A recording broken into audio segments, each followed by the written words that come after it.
This evening, President Ali, government will continue to fill the energy gap to ensure that the burden is not passed on to citizens. The search for a missing fisherman who went missing after his boat capsized continues. A customs enforcement officer was charged with 2 counts of discharging a loaded handgun. In the region, Cuba anti-government protesters jailed for up to 30 years, and internationally, genocide alleged after MARIUPOL theater sheltering hundreds of civilians struck. Greetings and welcome to another edition of Channel 2 Headline News Updates. I am Bibi Bacchus. Thank you for joining us.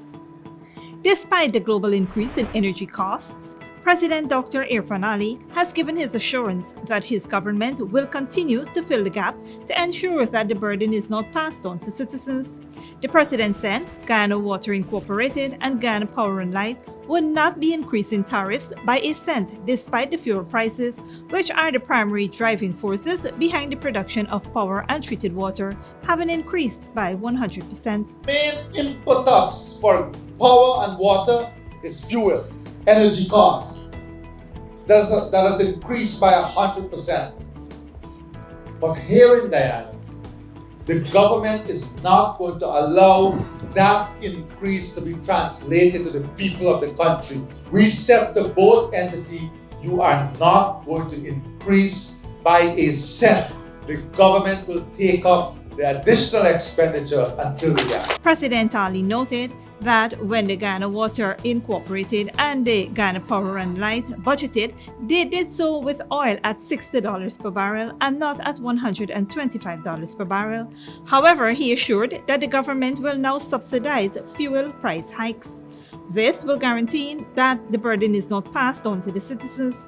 The president made this announcement during the commissioning of a new well station at Losignal on the east coast of Demerara on Tuesday afternoon. The police have launched a search for a 26-year-old fisherman who went missing when the fishing boat he went out to sea with allegedly capsized on Tuesday, March 15th. The missing man has been identified as 26-year-old Siraj Danishwar, called Sunny of Rosignal, West Bank Berbice. Reports said that around 5 a.m. on Tuesday, Danishwar and the boat's captain, O'Neill Duperton, left the 3-door coca in Rosignal, headed for the sea. According to the captain, around 9 p.m. while returning from the sea in the vicinity of Bath Settlement and the west coast of Berbice, about 4 miles offshore, a large wave hit the boat, causing it to capsize, resulting in both himself and Danishwar falling into the water. Duperton related that around 10 to 15 seconds after, he managed to resurface and held onto the boat. Upon looking for Danishwar, he did not see him. The man further stated that the boat began to drift in the sea with him until he was rescued by another fishing boat that was heading in his direction. He related to them what occurred and a search was carried out for Danishwar, but it was unsuccessful. Subsequently, the captain was taken ashore and reported the matter to the police. Police officers visited the scene and launched a search for Danishwar, which is ongoing. The boat captain is presently receiving treatment at the Fort Wellington Public Hospital. Investigations continue. Meanwhile, the mother of the missing man, Chandrati Prasad, believes that her son is still alive. She said that her son left home on Tuesday morning with Duperton to fish in the sea, expecting to return on Wednesday. She further stated that her son had stopped working with the captain for various reasons. However, since he has a wife and a son to take care of, he agreed to take the trip. The deeply distraught mother claimed she received word from the fisheries on Wednesday that the boat her son was in had sunk, leaving her shocked. The woman said she's optimistic that her son is alive and is out there somewhere. The mother of the missing man also added that they are being told different stories as to what transpired. However, she continues to pray for his safe return. Stick around after the break. Ghana Police Force seizes a quantity of uncustomed liquor and foreign currency at a businessman's residence, and Customs Enforcement officer charged with discharging 2 rounds of a loaded firearm.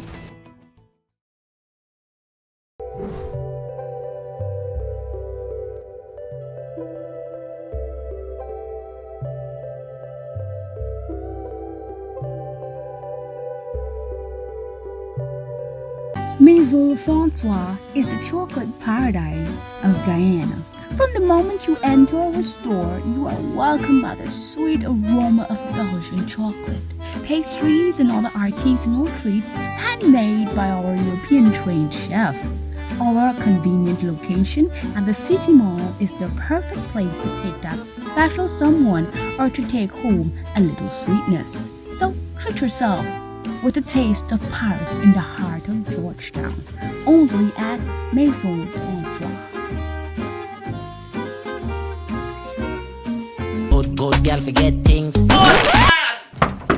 What's the problem, Granny? I want money for borrow for those surgery. I was dancing and I fall and fracture my hip. If you need some quick money, you should check Lender's Jewelry and Pawn Shop. Lender's Jewelry and Pawn Shop, Lot 238 South Road, Border, Georgetown. Get jewelry made to order in just 72 hours. We also accept vehicles. Lender's, best rates, longest payback period. Boys, I get through. Plus, I could dance again. Lender's Jewelry and Pawn Shop. In a world filled with copycats and ever-changing trends, make your property stand out with unique concrete moldings. Different, exquisite designs carefully handcrafted to suit your style, with various customizable and antique and modern designs made at our factory. Antique and Modern Molding Establishment. We make your property outstanding. We make and install all moldings anywhere in Guyana. The best quality, affordable prices, on-the-spot quotes, and no hidden fees. Call us or WhatsApp us at 684-5050 or email us at modernestab@gmail.com. Antique and Modern Molding Establishment, made to stand out. Furnishing your home or office has never been easier. Here at Kissoon's, our inventory of locally made and imported furniture, offered at amazing prices, will leave you wanting more. From vinyl, floor rugs and carpets, bedroom, dining and living room sets, mattresses, pillows, office desk, chairs and filing cabinets, outdoor benches and tables. We have a piece of furniture for every room imaginable in your home or office. Check out our flagship store at Industrial Site Rijnveld or one of our branches in New Amsterdam, Port Morant, Riverton, and Camp Street. Kissoon's Furniture, furnishing homes for over 50 years. When you need money and you gotta get it fast, Creative Jewelry and Pawn Shop is the place for that confidential transaction in a quiet and secure location. You'll get the highest value per pennyweight for your gold and also enjoy the lowest interest rates and longest payback period too. Yes, for that instant transaction to solve a pressing financial problem. That Creative Jewelry and Pawn Shop, 46 Boyle Place, that's between the Ministry of Housing on Brickdam and White Castle Fish Shop. Be your first and only choice. Creative Jewelry and Pawn Shop, safe and sound, solid and secure, always there for you. Telephone 231-7878 and 223-8955. Sooner or later you will have another power failure. Are you prepared for the next blackout? Some essential equipment such as security cameras, lights, internet, gate motors, and water pumps may stop working. How can you prevent the next blackout? InverterTech has an affordable solution for you. A strong UPS system which uses the latest inverter and solar battery technology to prevent blackout. We smartly calculate your average power demand so you don't spend more than you need to. Call 223-2233 for more information.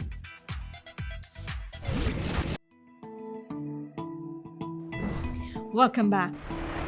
Officers of the Criminal Investigations Department executed a search warrant at a property on East Street North, Cummins-Burg, Georgetown, the home of a 30-year-old businessman, and seized a quantity of uncustomed liquor and local foreign currencies on Wednesday, March 16th. A search conducted in the bedroom unearthed several local and foreign currencies. A further search was conducted on the bottom flat in a locked and secured room, which the businessman opened. Inside the room, the investigators found a quantity of uncustomed liquor. A small blue and white cooler with the businessman's logo was seen on top of a cupboard. The same was retrieved and searched in the businessman's presence, and the police ranks found a black plastic bag containing 2 parcels wrapped with transparent plastic. The contents was probed in the businessman's presence and found to be suspected cannabis. A second search warrant was executed in Providence and East Bank of Demerara at another property owned by the same businessman. During the search, 3 DVRs were confiscated from the property. The man was told of the offense committed, arrested, and cautioned. His wife, mother-in-law, and wife's 18-year-old cousin, along with the above-mentioned items, and cash found were escorted to the CID headquarters. The suspected drugs was weighed in their presence and confirmed to be over 2 kilograms. The contraband narcotics, cash, and other items were lodged as investigations continue. At a police checkpoint on the Berbice's west coast, a male passenger was arrested after he was found with cannabis in his possession. Dale Jarvis has more details. Police ranks during a roadblock at Weldat Police Station, West Coast, Berbice, arrested a male passenger after he was caught with suspected cannabis on Tuesday, March 15. According to reports, around 2:30 p.m., the police officers stopped and searched motor car HD 2424, driven by a 50-year-old male and carrying a lone male passenger.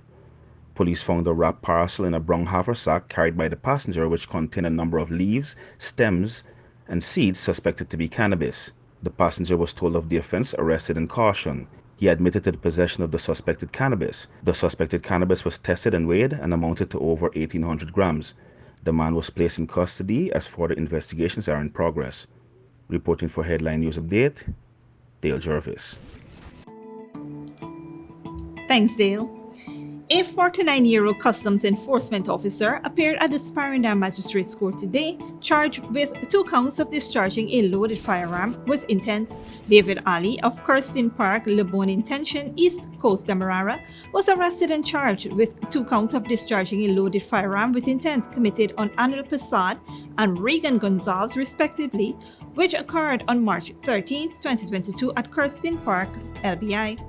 Ali appeared before Her Worship Our Liverpool, where the charges were read to him, and he pleaded not guilty to both.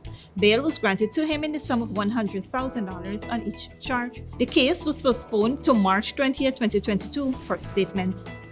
Don't go away after the break. Nigeria plans to spend tens of billions to modernize railway network, and 200,000 children in Lebanon are suffering from malnutrition. But before that, here's the bridge retraction schedule.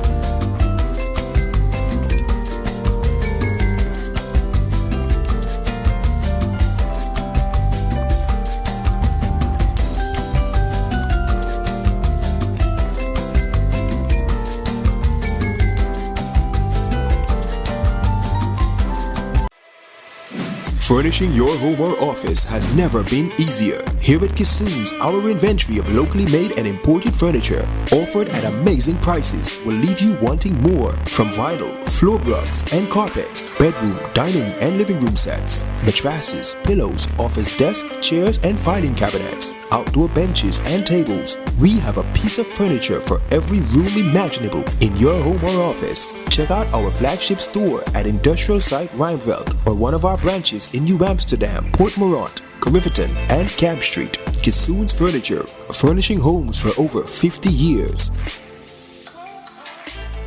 Good girl forget things. What's the problem, Granny? I want money for borrow for those surgery. I was dancing and I fall and fracture my hip. If you need some quick money, you should check Lender's Jewelry and Pawn Shop. Lender's Jewelry and Pawn Shop, Lot 238 South Road Border, Georgetown. Get jewelry made to order in just 72 hours. We also accept vehicles. Lenders, best rates, longest payback period. Boys, I get through. Plus, I could dance again. Lender's Jewelry and Pawn Shop. Maison Francois is the chocolate paradise of Guyana. From the moment you enter our store, you are welcomed by the sweet aroma of Belgian chocolate, pastries and other artisanal treats handmade by our European-trained chef. Our convenient location at the City Mall is the perfect place to take that special someone or to take home a little sweetness. So treat yourself with a taste of Paris in the heart of Georgetown, only at Maison Francois. Sooner or later you will have another power failure. Are you prepared for the next blackout? Some essential equipment such as security cameras, lights, internet, gate motors, and water pumps may stop working. How can you prevent the next blackout? InverterTech has an affordable solution for you. A strong UPS system which uses the latest inverter and solar battery technology to prevent blackout. We smartly calculate your average power demand so you don't spend more than you need to. Call 223-2233 for more information. In a world filled with copycats and ever-changing trends, make your property stand out with unique concrete moldings. Different, exquisite designs carefully handcrafted to suit your style, with various customizable and antique and modern designs made at our factory. Antique and Modern Molding Establishment. We make your property outstanding. We make and install all moldings anywhere in Guyana. The best quality, affordable prices, on-the-spot quotes, and no hidden fees. Call us or WhatsApp us at 684-5050 or email us at modernestab@gmail.com. Antique and Modern Molding Establishment, made to stand out. When you need money and you gotta get it fast, Creative Jewelry and Pawn Shop is the place for that confidential transaction in a quiet and secure location. You'll get the highest value per pennyweight for your gold and also enjoy the lowest interest rates and longest payback period too.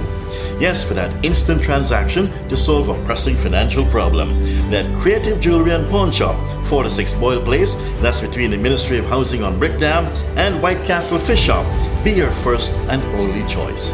Creative Jewelry and Pawn Shop, safe and sound, solid and secure, always there for you.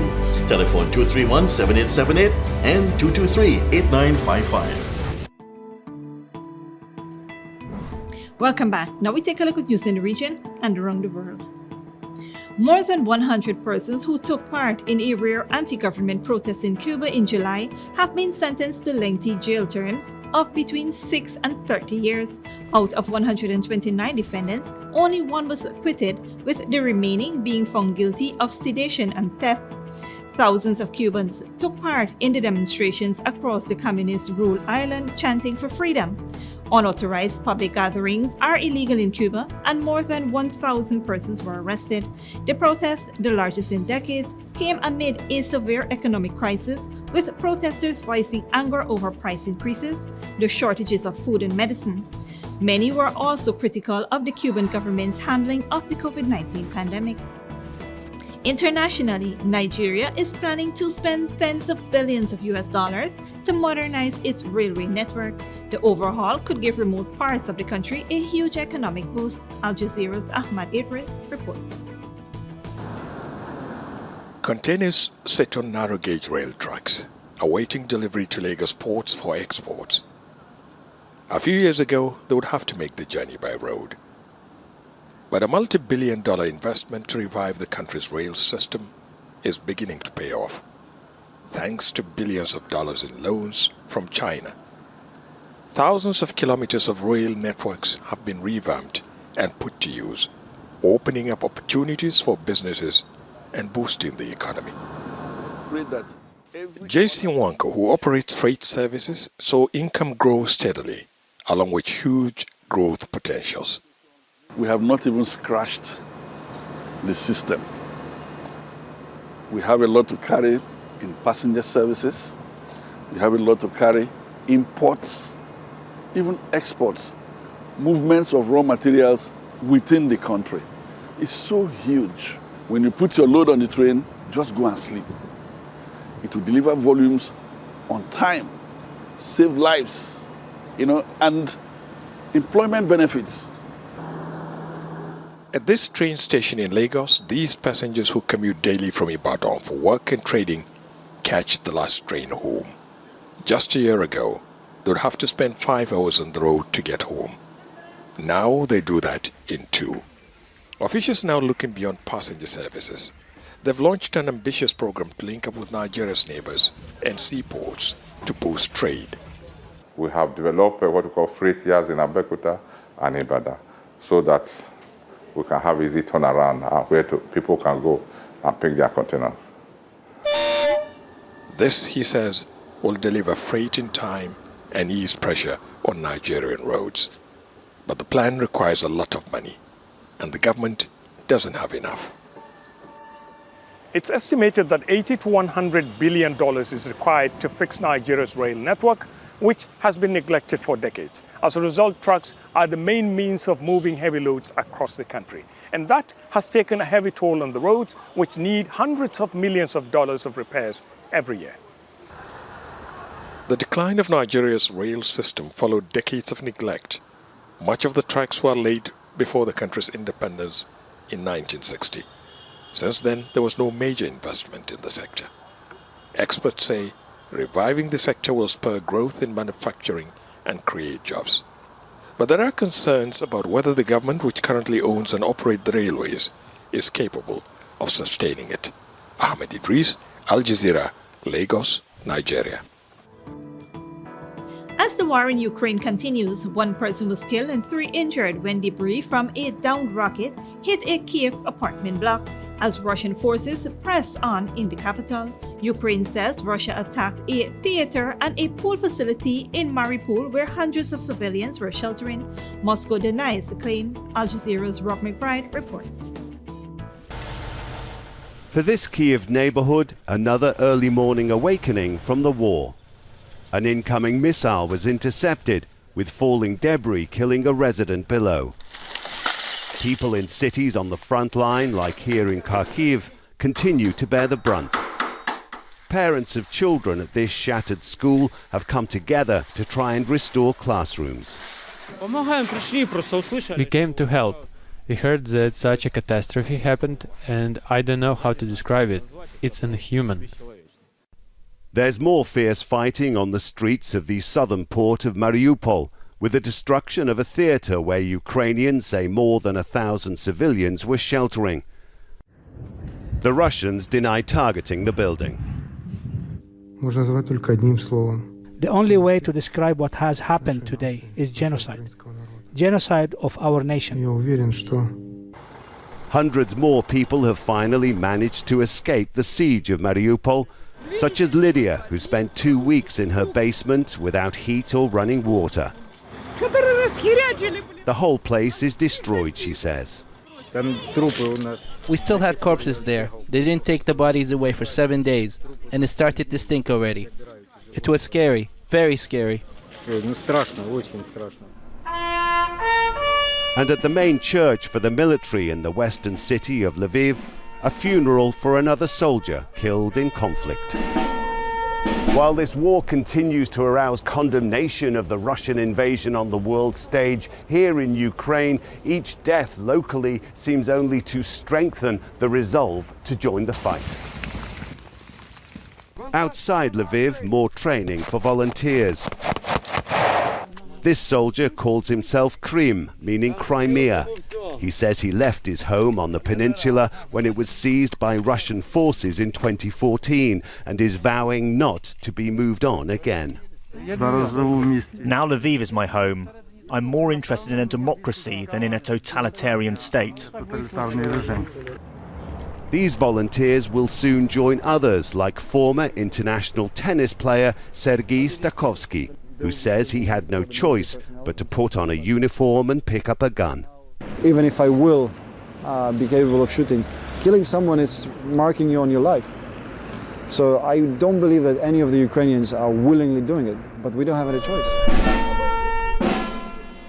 With both sides seemingly unable to find a way out as the war goes into its 4th week, casualties are mounting all around. Rob McBride, Al Jazeera, Lviv. And finally, a rise in global fuel and food prices as a result of the war in Ukraine is worsening Lebanon's unprecedented economic crisis. Cases of malnutrition, nearly unprecedented in this once middle-income country, are on the rise. A recent survey by the United Nations on children under the age of 5 is causing concern. Al Jazeera's Zian Kudur reports. It's one of the world's worst economic collapse in history. At least 2 million Lebanese are struggling to put food on the table. That's nearly half the population. The situation is no different among the hundreds of thousands of Syrian refugees living here. We don't have enough food at home because my father doesn't earn much money, so we get food from here. Cases of malnutrition, nearly unprecedented in this once middle-income country, are on the rise. A recent survey by the United Nations on children under the age of 5 is causing concern. 9 out of 10 children are not getting the diversity of food that they need. Many children are actually going to bed hungry. For example, I spoke to a child last week in a school, and the child had just returned to school after a long, long absence, but the child had not eaten for 2 days. There are many similar stories. Basil says he is unable to provide the basics for his 3 children because work is hard to come by. In this household, they eat once a day, and milk is substituted with water and sugar.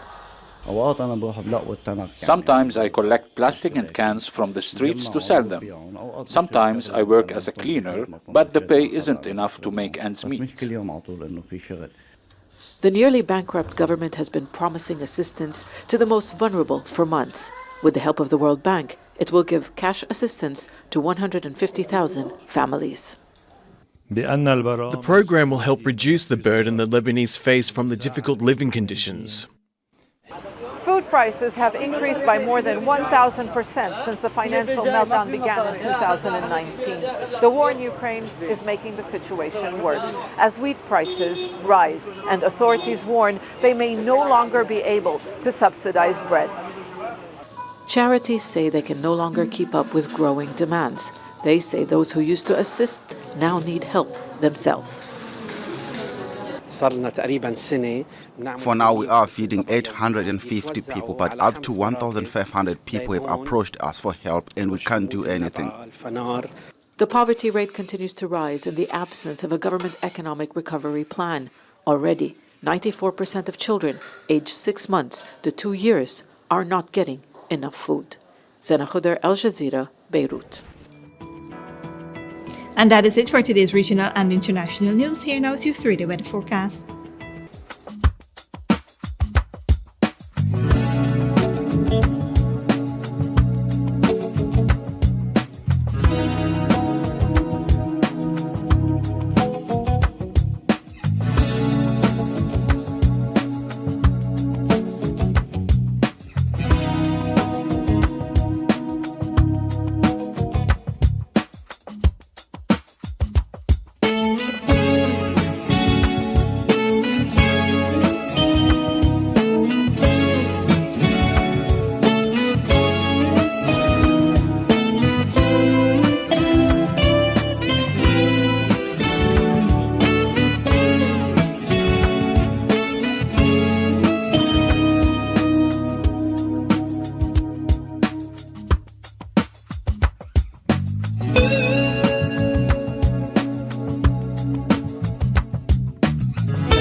All for this edition of Channel 2 Headline News Update. We'll be back on Monday at 7 p.m. for another episode.